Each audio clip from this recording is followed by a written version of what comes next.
Hi friends, முழு பாசிப்பருப்பை வச்சு உடனடியாக ஒரு தோசை சுட்டுடலாம் ஹெல்த்தியாக. வாங்க எப்படி செய்யலான்னு சொல்லி பார்ப்போம். அதுக்கு நான் 1 டம்ளர் பாசிப்பருப்பு எடுத்திருக்கேன்.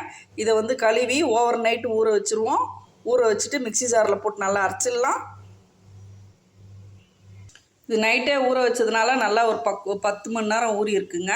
இப்போ இந்த பக்குவத்தில் நம்ம மிக்சி ஜார்லேருந்து அரைச்சிக்கலாம். அரைச்சிட்டு ஒரு பவுலில் கலந்துப்போம்.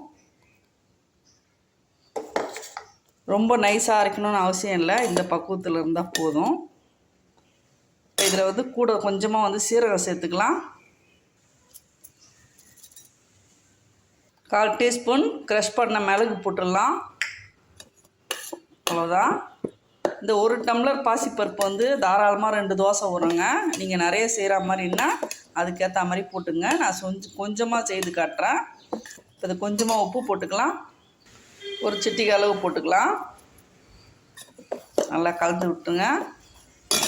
இந்த தோசைக்கு விருப்பப்பட்ட கீரை போட்டுக்கலாம். நான் இன்றைக்கி பசலைக்கீரை 2 இலை எடுத்திருக்கேன். நல்லா இப்போ இதை பொடியாக கட் பண்ணிக்கலாம்.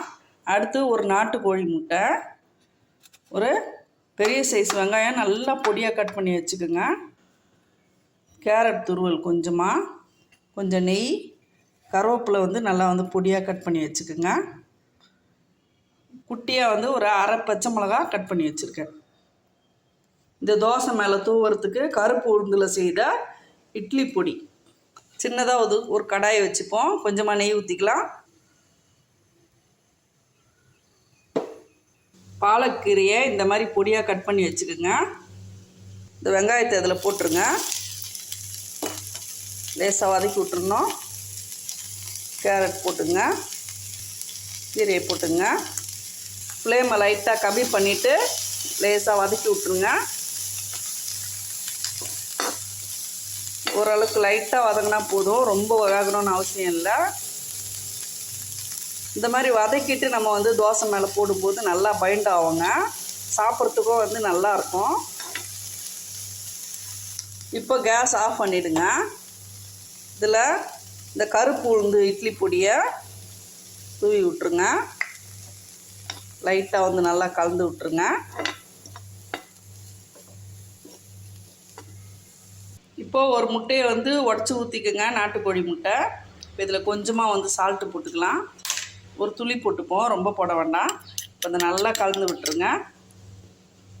இந்த தோசைக்கு ஒரு சின்னதாக ஒரு கார சட்னி செஞ்சுக்கலாம். 2 தக்காளி கட் பண்ணி வச்சுருக்கேன்.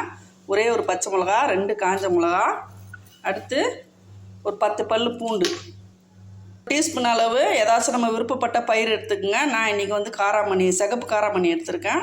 ஒரு பேன் வச்சு கொஞ்சமாக நெய் ஊற்றிக்குங்க. இப்போ அதை நல்லா வறுத்துருங்க.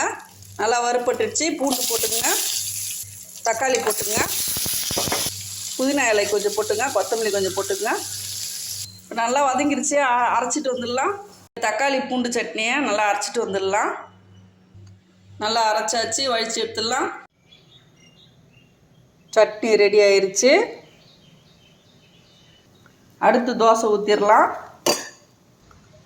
ஒரு தவா வச்சிடலாம். 2 கரண்டி மாவு ஊற்றிக்கலாம்.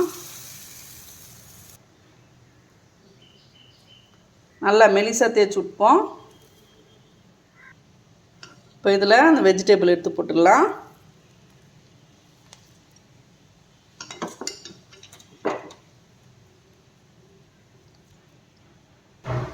நல்லா ஸ்ப்ரெட் பண்ணி விட்ருங்க. அடுத்து இந்த முட்டையை எடுத்து ஊற்றிடலாம்.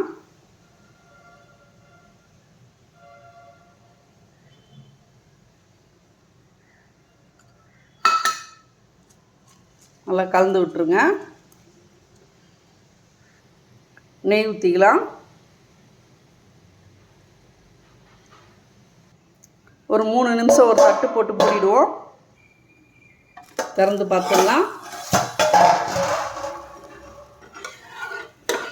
நல்லாவே வந்திருக்கு. இந்த மாதிரி வதக்கி போடும்போது நம்மளுக்கு அந்த வெங்காயம் கேரட்லாம் பிரிஞ்சு வராது, ரொம்பவே சூப்பராக வரும். தோசை திருப்பிடலாம். ஒரு பிளேட்டில் வச்சிடலாம்.